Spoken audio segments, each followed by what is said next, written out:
Satyanam, Sri Waheguru Ek Onkar Satyanam, Sri Waheguru Ek Onkar Satyanam, Sri Waheguru Ek Onkar Satyanam, Sri Waheguru Ek Onkar Satyanam, Sri Waheguru. Bien raison, va l'émission Lumière sur Ombre. L'émission Lumière sur Ombre, bientôt migné, que Kelly n'est qu'un le victime. Que Kelly n'est qu'un le victime, la tinibé, ni zandoa et nous qui n'a zamdona nous bena keke. Que Kelly n'est qu'un le victime, et la tini chambena. Elle a tenu chambre agbe parce que quelqu'un est agbe y quelqu'un est le clin de victime et la zinsigbe agbe to agbe de le jego mais dobe victime y quelqu'un le clin na so yon na agbe nyawe egbe a mi la pono poso e fu dede kudo nuk que sona aimé ebe me sonu e fou de e fiombe ame de fofu e zode le bile tore gome le nyonu re ba dome germe agble nu kure le mion agbere jegome boa e nyemu te nyanu ke jo nous kentima o ziagbe wanu o yonabe o defu fu dede no defu ade eme sonu keye vanana ame veo efikeye evi sona vana domena nyonu bien wala tengi be fikaye siso vado anyibambe tume ye eneke mi gbanare leki esido ene ameka kaba puna nyina ne popu kopra yemi duna fikaye agbeso vado agbeto badome yo de yobe ame fofu mira kwe wanchan do bene mira pompo so wantia mira pomposo nous koyona be incarnation ou réincarnation nous que miyona be ame jojo ame jo bonbon hontila allo ame bubotrojo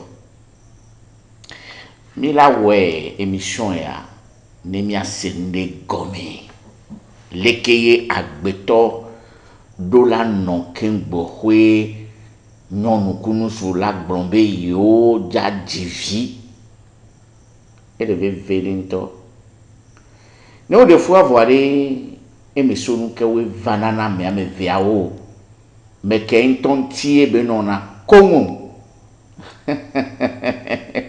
o problème ricaner wa kingbo hwe mi a djegome mi côté mystique côté spirituel Monsieur Donassi. Je disais l'émission Lumière sur Ombre, une émission spirituelle, une émission mystico-spirituelle, qui nous éclaire sur notre tradition, nos croyances endogènes et d'autres croyances, que je vais parler des religions. Lumière sur Ombre donne une image d'une naissance, on dirait l'aube-naissance ou le commencement, l'embryon d'une connaissance à partir de je ne sais pas quoi, mais ça peut être aussi la vie. Et justement pour la vie, nous voulons parler pour ce thème d'aujourd'hui, l'avortement et ses conséquences. Donc nous aurons à décortiquer un tout petit peu, à développer un tout petit peu à notre manière d'où vient l'enfant dans le corps de la femme. Je voulais parler de l'incarnation ou la réincarnation Et comment est-ce que l'enfant peut venir dans le monde? Lumière sur ombre. C'est le système d'aujourd'hui. Alors, Moulek Blin, ago. Oh, mon chavalo, mino ena agbeono, mino ena agbeono, mauno gan. Oji agbeto jo. Omuji agbeto po owenyi we trivio beno.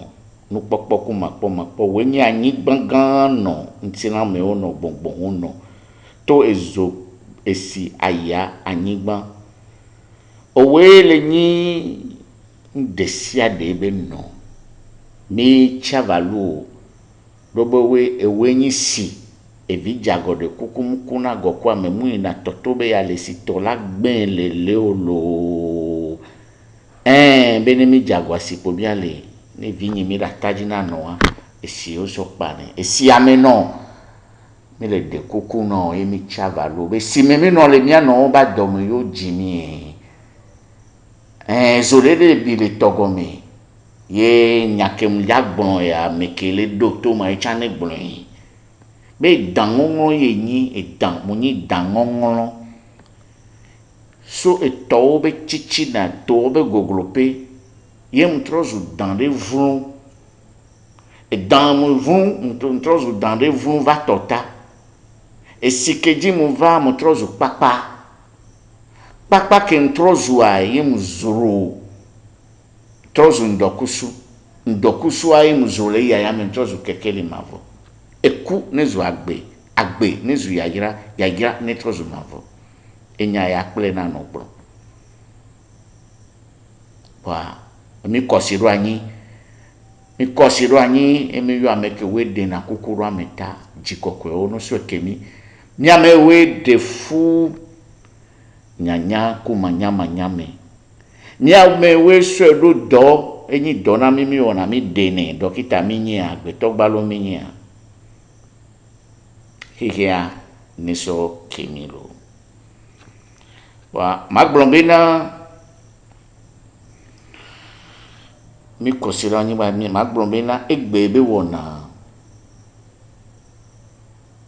efu be dede e kan mi ado méthode siade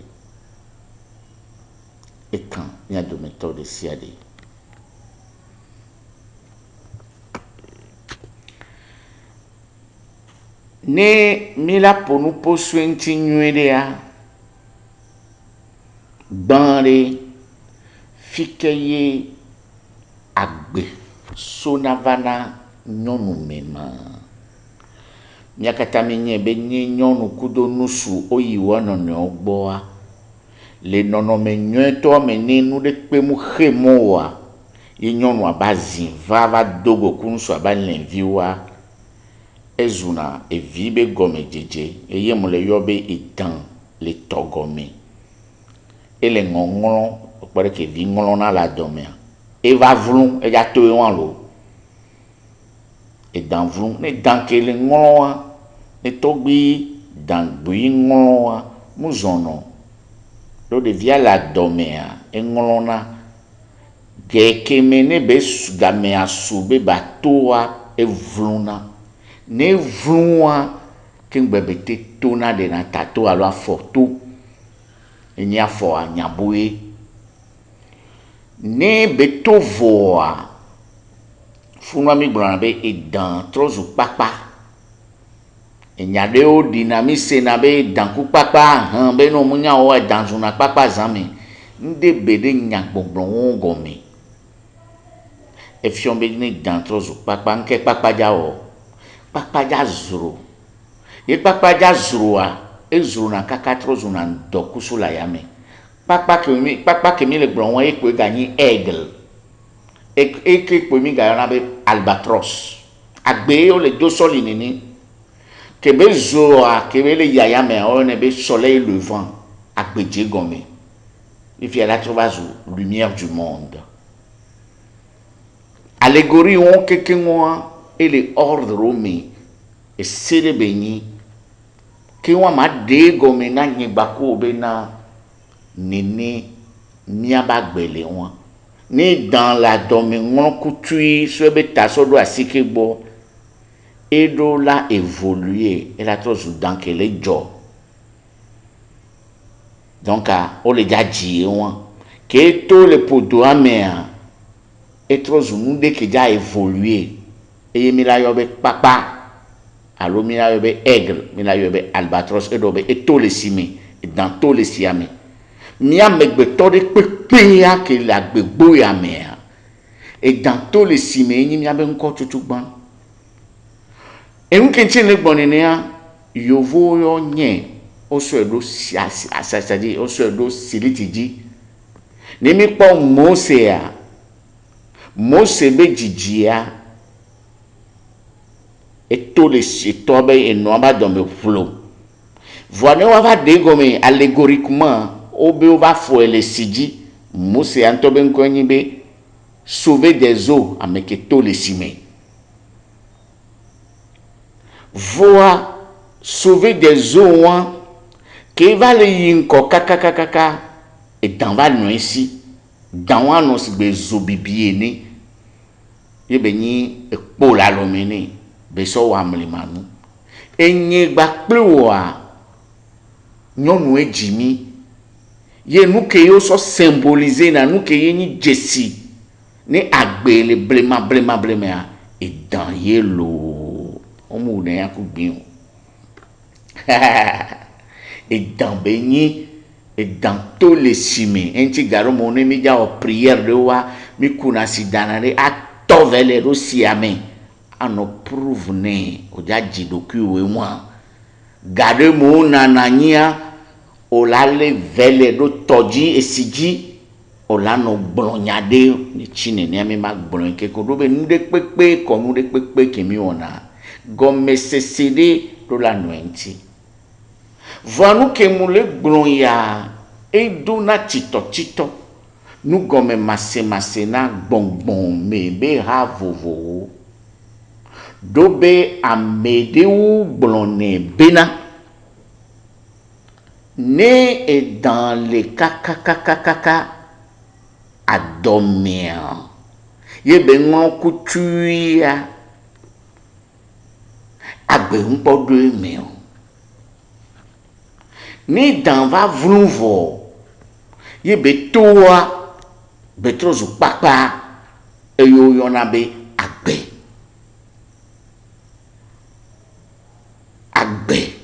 e gombe ndoku supo e alo ye be gbon agbedo emi donc groupe ame ve nanani eji ayo vodeo nunya todo gbonabe o l'avortement il faut le faire ce n'est rien mais vécu c'est pas encore la vie au na français gbe asibo le dou all du fromage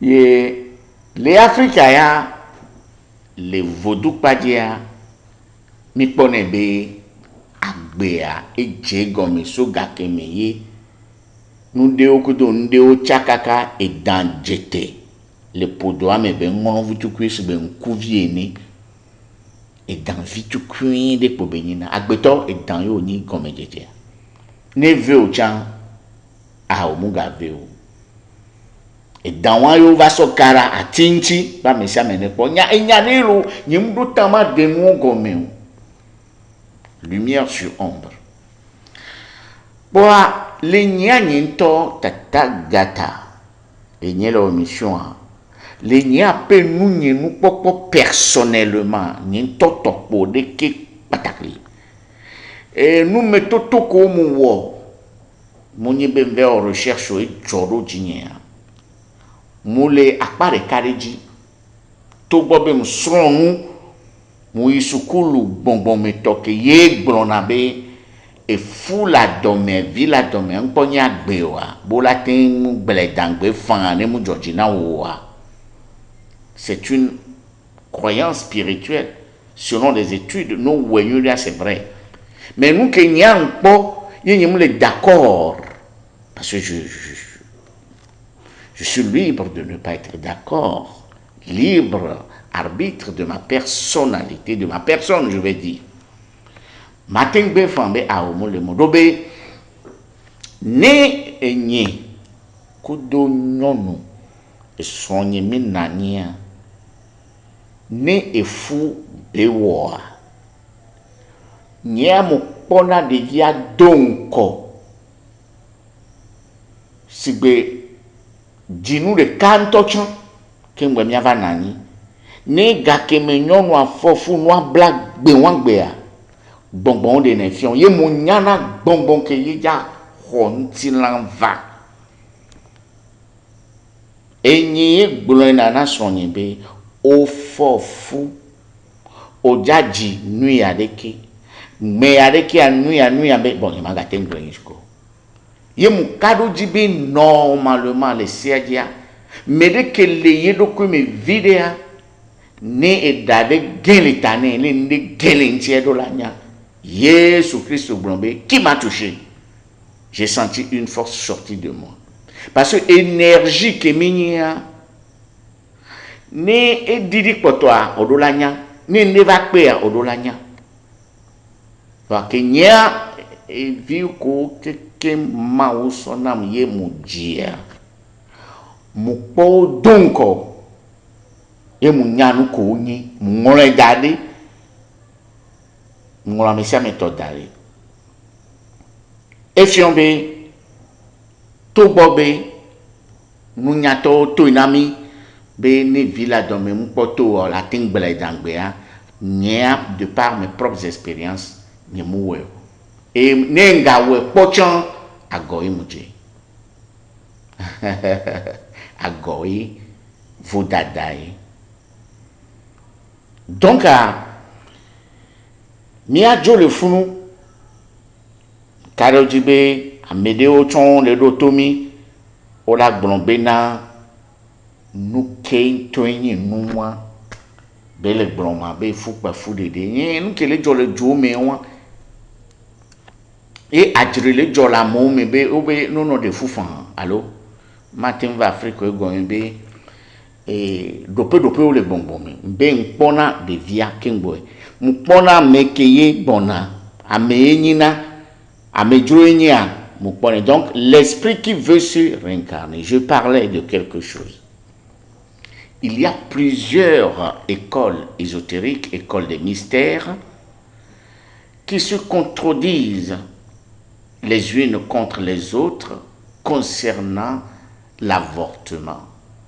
D'aucuns nous parleront, vont nous dire que avant que l'enfant ne naît, le fœtus et tout ce qui est au-delà du ventre maternel peut être détruit sans péché, sans offenser aucune loi, parce que le fœtus n'est pas encore vie, n'a pas encore pris vie.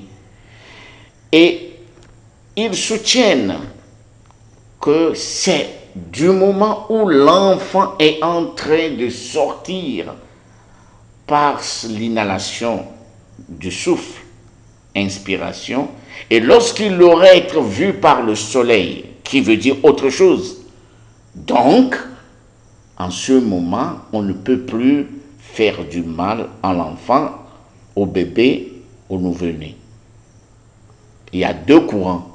D'autres disent l'abortion sans problème. D'autres disent, oh, depuis le ventre de la mère, le fœtus est déjà animé de vie. Et je disais que, de par mes propres expériences, bien sûr, j'ai été un peu étudié, je suis parti étudier un tout petit peu dans ces différentes écoles. Et malgré ce qu'on nous dit, mon libre arbitre, ce que ma personnalité spirituelle m'a enseigné, c'est que à chaque fois que je suis avec ma femme et que après le coït, cela devait donner un enfant, je vois l'âme qui devait s'incarner bien avant même le coït.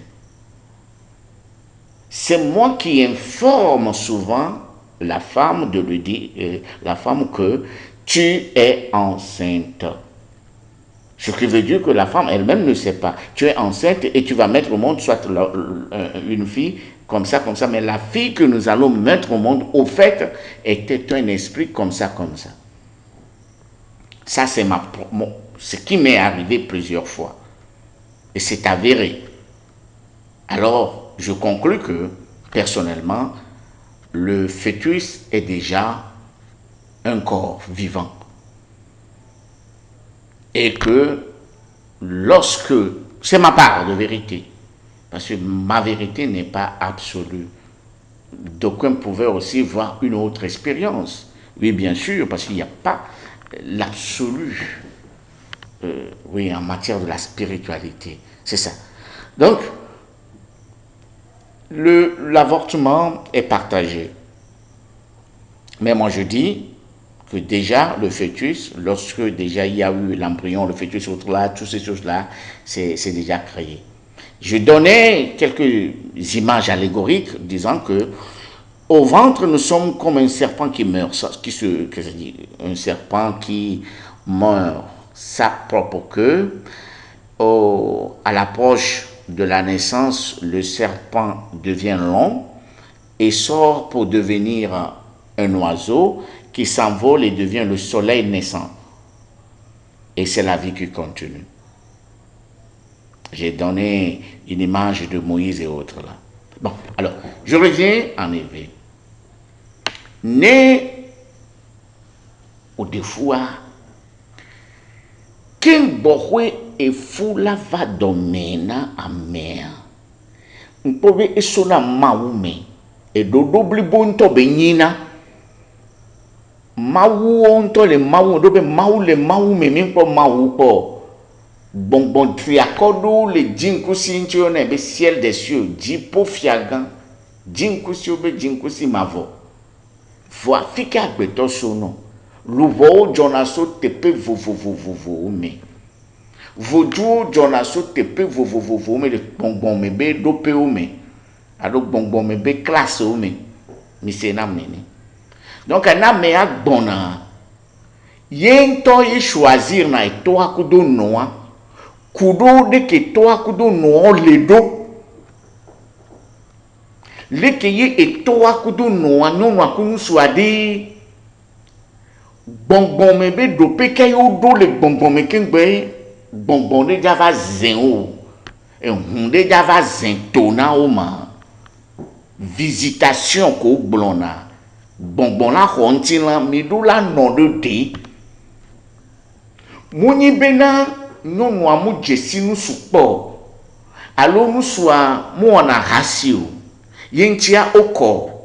Matro denya ya gomi. Je parle de l'alchimie. Fike kokwenye vanana me nyi benali. Mouni sikemile. Alo poudre kemi sodo kafla e nyonu me. Alo awukomi do alo bonbon que me do. Ban elani bonbon me dopé le niveau spirituel des deux des conjoints. Ça dépend, c'est ça la pureté. Nous n'y n'ont wa hasi kaka dit ça. Il y a 1000 personnes et donc boa. Au podi vont pas podi. Que on va dogo amede ye nyate penya amewa benu Georgina wa. Du coup, à me tobe bonbon de pepe ko duzoku, nyanyaku manyame et sredangbe. Ne mu sredangbe wa bonbon de pe matin vabe ya zenio, dobe bonbon biona gbe. Et tokpaji, ke boraji devia be toba paji, tokbea,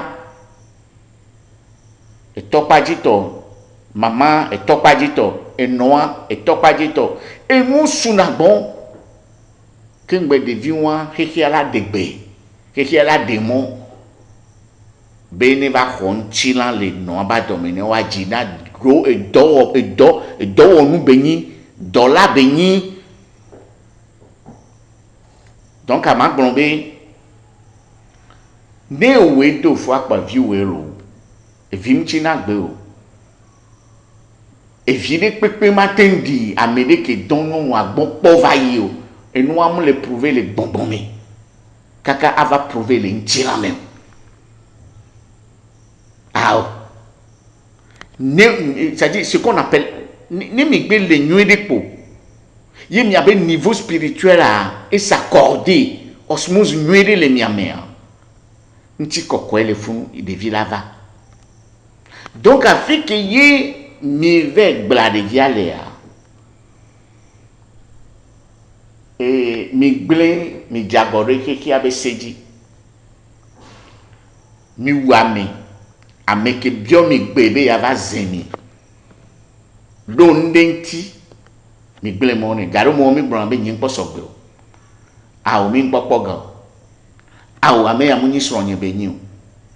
Le wame ame gbogbo to won won keke me ngble ko le mission me be ameke winto won anene be nuwa wa on to eni gbongbon memeo ameke we do la na moralité de pe mu to le me ko do nu no lawo eteni fio gan eteni président wo eteni ministre wo nu wa keke wanyi nu podi ye anu sukunyo wona ye nti keke ale deke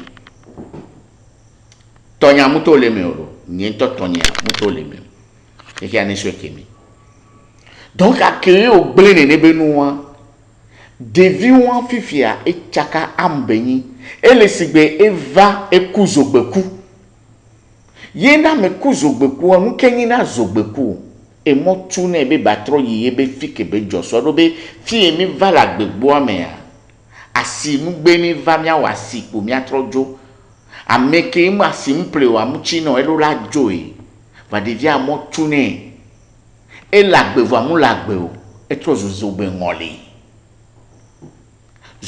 ngoli a e wa do kadomi ni 50 ans de via hova be yava o lagbe amea e la no yo me no karika ye e nu sugbon la tin to so ne be nu me e la tin ve me be owo nu so a lo wo nyonu a e vi la po nu harika papa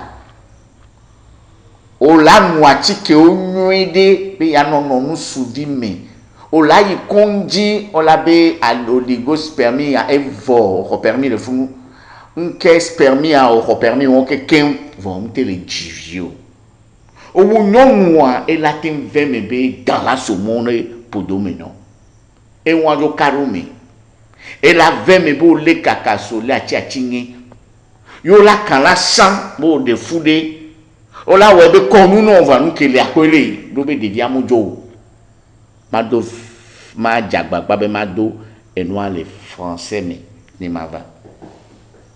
Alors je disais que malgré tout lorsque le fœtus est placé déjà dans le ventre, ce n'est pas le hasard, ce n'est pas fruit d'un hasard. Cela respecte certaines lois cosmiques, certaines lois de la nature, certaines lois spirituelles, certaines lois divines.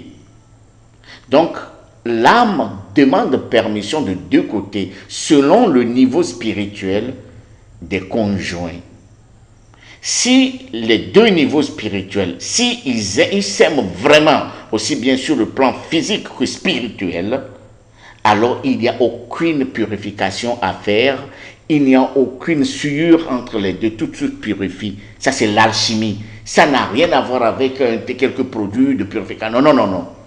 La femme et l'homme déjà sont purifiés s'ils sont les deux sincères et purifiés par leur pratique spirituelle. Lorsque un homme et une femme s'osmosent pour être ensemble, c'est dans le domaine spirituel.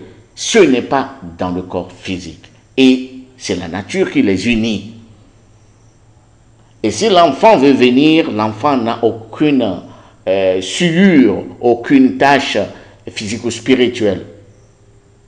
Ça prend peut-être de l'homme ou de la femme, mais pas d'une une autre personne qu'ils avaient connu la femme et autre là. Bon, alors, si vous décidez d'interrompre le fœtus ou le bébé, alors vous avez commis une faute et ça aura des conséquences. Quelles conséquences? peuvent être peut-être fatales même pour une ou l'autre. Et ça peut être l'infertilité prononcée. Cela veut dire que si l'enfant, selon sa mission sur cette terre, devait faire 50 ans, l'enfant devient un désincarné qui va vous hanter tout le long de votre vie, peut vous empêcher de réussir dans tous les domaines. Malgré les rituels, les bains, des traditions endogènes, des purifications dans nos religions et autres là, ça n'a pas d'effet. Ça n'a pas d'effet. Ça n'a pas d'effet. Ça n'aura pas d'effet. Jusqu'à ce que, si votre pratique spirituelle, ce que vous invoquez souvent, est d'un niveau très élevé, d'ailleurs il y a certains esprits qui sont propres dans ce domaine, qui ont reçu une mission.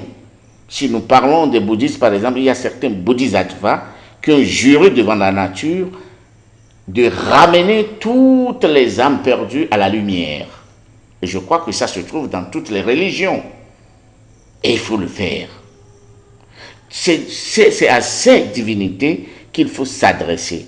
Par exemple, dans la religion catholique, la seule personne pouvant, n'est-ce pas, ramener l'âme perdue à la lumière, je le dirai sans avoir peur, sans bois de langue de bois, ou comment on le dit, c'est la Vierge Marie.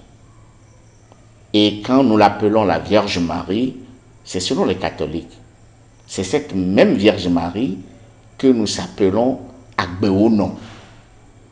Agbeono, Maono, Hehiano, Hehiabeseono. Que yini Agbo, les Agbe Kukuku, mais je veux pas aller trop. C'est-à-dire, cette dame est reconnue dans toutes les religions.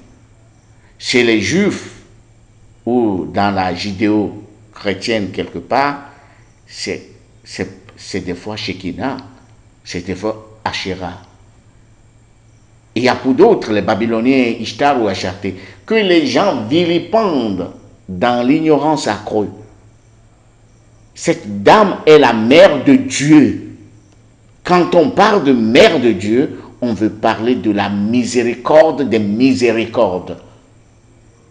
Et c'est lorsque vous-même, vous reconnaissez cette miséricorde, parce qu'on n'invoque pas la miséricorde, mais on pratique la miséricorde. Nul ne peut rester quelque part pour dire miséricorde, oh miséricorde. Non, vous devez sentir la miséricorde à vous, pratiquer la miséricorde afin que la miséricorde vous aide. Donc, cela n'a rien à voir avec le fait de se laver avec certaines herbes, croyant que, mon de fou, j'ai fait des efforts. Non. Ça prend des années. Et la seule voie qui pourrait enlever tout cela, c'est votre pratique spirituelle. Telle que vous invoquez assidûment et fréquemment dans la miséricorde totale, que vous pouvez être enlevé. Des fois même, je vous le dis, jusqu'à la fin de votre vie. Et alors, vous n'avez pas pu vous débarrasser du fantôme de l'enfant. Vous n'avez pas pu. Et ça rejaillit sur les enfants de vos enfants, votre progéniture, et ça devient un karma lourd. Bon.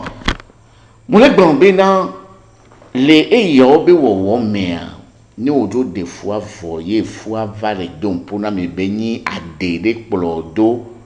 Mouni si yo la le amegan si bo allo la i prophète de bo allo la va tata gata de bo po bela wa dire non po e mi agbombe nou aso alakba e musono mi to nya o musono nous kenti musona ro ngble va ye bene 50 ans de via la o la gbeme a de via la no agbeme le mi anti 50 ans o le du no le funu le down le funu e la tin profido vi po ti o ko mi di be mi aji Amira va divider, elle devient là, et te coller dans tout le tantine. Nga pour nous pour bédo à du clip pour bela no du. Allo no le. Ye e doko wona san dollar gble no allo gbongbon ko we lenti o wa e gbongbon la jo e yo na be arepo ame. Nu ko we jokumi ni akpona mi nu ko we jokumi sigbe mi abe ange gajo mi abe taji foju mi abe hun le dawa. Nemi wonu barade wa okana on te pe na no mi ancho funu yo gba be arepo ame. Et les défense immunitaire ko we le lamea. Nous soja vi ko no na me na mi contrôler nani sida alo grippe redale wala de ojo le ntia. Nu on cho dasi wade nu keken kuade nu pla nyigba na zizo gbalo alo avokru gbalo do adome no avokru ma wa. Funu wa yo na ba repo ame. Arepo ame efion be ameke défense de pepe ngalencho mo pototo de pe ngalencho kenken de pe ngalencho il faut de dia oneja arela po e gombo omunya fikiri dia josovo ngblebe ni nya modon yo oja divina ma mu pone la garo me ale nyanto de la garo me le ale nudo joro jinye kwa mo atome vem quoi. Et comme un pot de via bona. Va monter va volo. Ola yi nous au petit fille. Nyam non azan ma gbonja o na mi. Nyam non azan be ma do nse no amelejo. Parce que nous que we joy mi o mi le odo ya, ame sia me ko yo toy. Non azan non agbe me chan. Non atoto, mo risque na gbenyin de ma poma o. Ne ma sende va garu minu lewo ne benu kaka nyaro va dina garu mu na nani ko la va ndeu la zeo ni o le dogbera sugbon le sin le gbongbon me mu ni nu ko joku ape la no wodoku o la no sin le ji ndo va zena me pe ni ye odo na nko na mi nko ya che on to manya bodo nko na yo ye na me de jo po we apobe o mo ve ho vojude we a mo ho nu yo o mu do jonu de o mu do gavi de pepe o mu le nde ha de pepe mo po be ali aji o de examen pa zore na me papa e gomenyi benade o la do gavi no la lome o la do jonu no la lome le gbongbon me ke po na no e la po enti mi ano bu mi ano no lo Njabe gbongbon me nu yo agbogbo to le nti la me u gbongbon me ni ama gbon na esogodo ale ni nyenga le o chan gbongbon to la ga honya gbon to amereji ke la ni nyatepe ke la ni nyatepe donc nous des fois ni noa plona medo e wa e plona medo nu plona medo e la pro vibe vido Leo dene joroa yepo inyi benade gbedodo danyado kwe fafa le toto hehia no be yoyo mi no na buruku nyigbengan be tume e no magbevi nuzizi pola misericordieuse o mu yo ne poyo o seneye Mbrome nous sensen to vona nous sumo nous sensen meme yo senele nous sumo la tengu agbore ane flower akusidaro funu benedu nenu nous sumo wa ba sensen ade si wan kudo flower ko le na won wa de vede ko le si won wa de filifi ko le si won to me nous kenyi lifin le gbongbon me nkenyi si le gbongbon me nkenyi flower le gbongbon me on te la wodo sur que on tient à quelque y a même des peuples sur le plan symbolique si je de la zin nous nya de la zin au do la dogo nous de et nous la tukao ne tobina nous de tuna kame pour nous be subonde kwa nous la tukawa mi ma chifi ori o anu be yo Yesu pa mu voa ba Yesu le tuna mebe dro wati sogana zon nyanye me dro tonyevo Yesu fiomi de ko zona moi je suis le chemin et la voie nul ne peut venir par mon père par moi et puis en moi Jésus, c'est tout un comportement. Je ne suis pas un pasteur ni un prêtre pour vous parler de Jésus, mais je crois que c'est la voie que nous ignorons. La véritable voie, inébranlable. C'est-à-dire, on ne peut pas contourner cette voie. Enfin, nous allons essayer soit comme Jésus, Christ, et comme Jésus, moi, elle a été non musulman, elle a été non déconnu, elle a été non, moi, Jésus, va agbenonode, carré, mero yobe Yesu nene ka mero la yobe Buddha e ko bi miabe mission ya kimile wade mile wa mission benade miabe déconnu oye mi trop bova miabe déconnu mi trop bova même non moi je ne fais pas ça, moi je ne suis pas dedans. Comprends le monde et choisis tel que tu le sens. C'est pourquoi quand je vois quelqu'un en train de pratiquer la tradition, c'est-à-dire la religion endogène et autres là, ben lui c'est sa voie, c'est ce qu'il a compris de mieux et je respecte.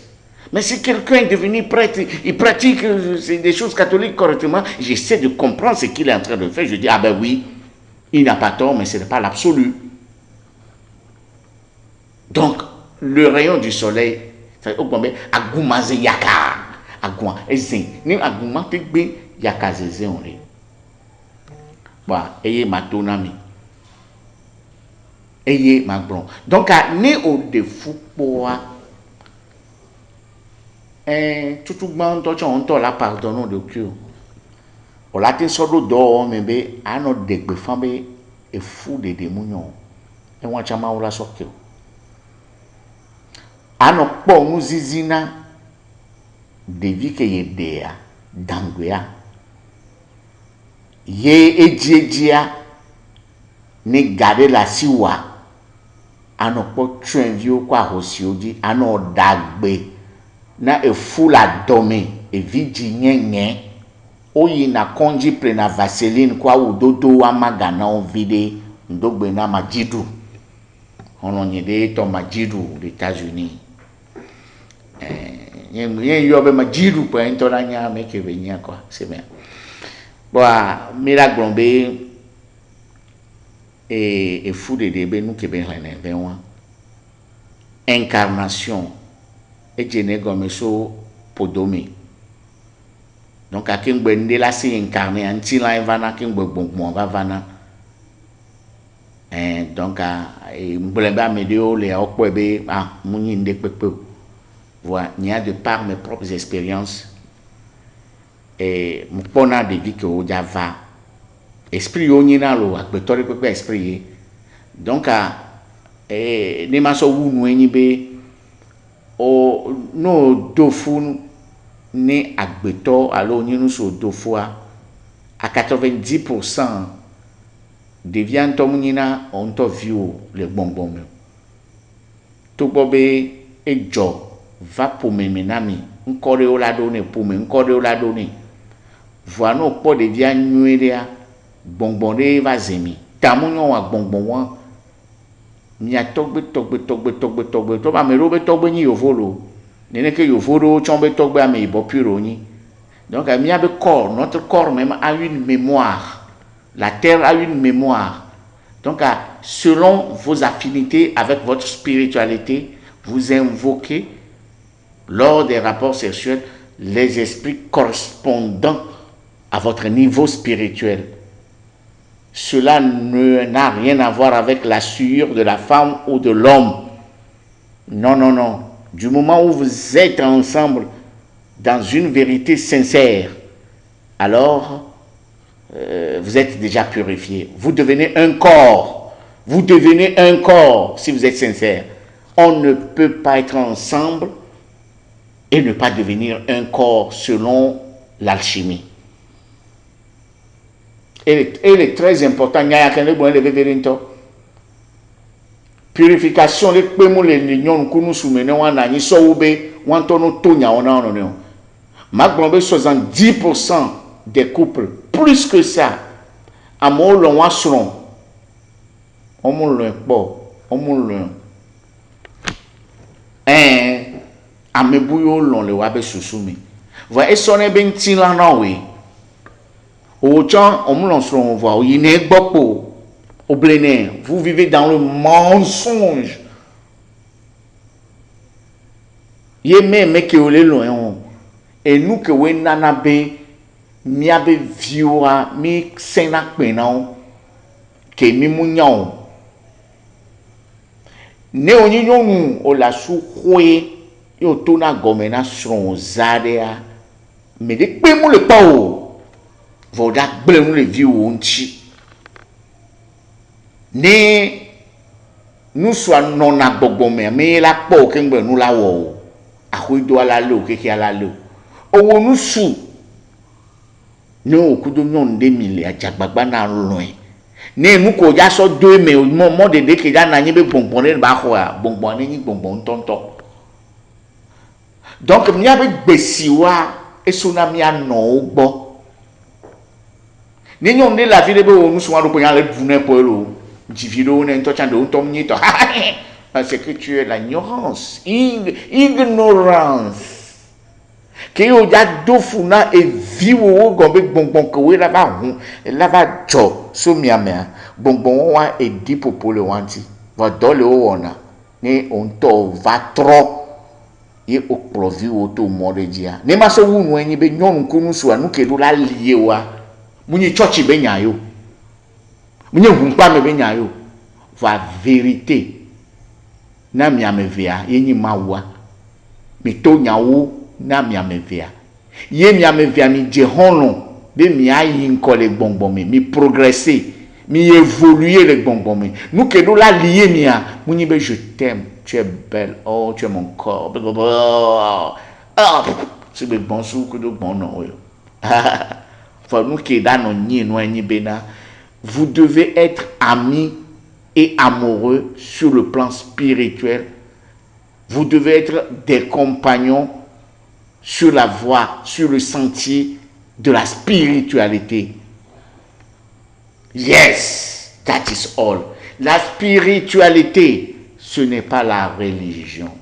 Cependant, dans la religion, au fond d'une religion, de toutes les religions, se trouve une certaine vérité, une certaine spiritualité, un cheminement vers la quête de Dieu, vers la connaissance de Dieu, j'allais dire. Donc, on peut faire partie d'une même religion ou ne pas faire partie d'une même religion, mais toujours est-il que on est amoureux tous ensemble de l'évolution spirituelle. On est à la quête, c'est-à-dire, on est des collègues, des amis, des frères et sœurs dans la quête spirituelle.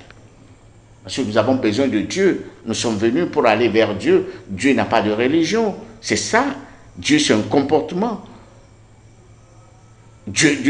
Chacun a une conception de Dieu. Et si votre conception de Dieu se touche à un niveau spirituel, alors vous pouvez vous entendre bien. Vous pouvez c'est-à-dire vous harmoniser correctement. Donc dire que oh Dieu c'est ça, ceci, cela. Bon, nous au Seigneur, les Georginawa, ayomi les 90, 29, 92, 26. Alors ayonyinto les 00 228 93 02 43 13. Lumière sur ombre. Et foulé benouke John a emi blombailo et Bassar Sabah.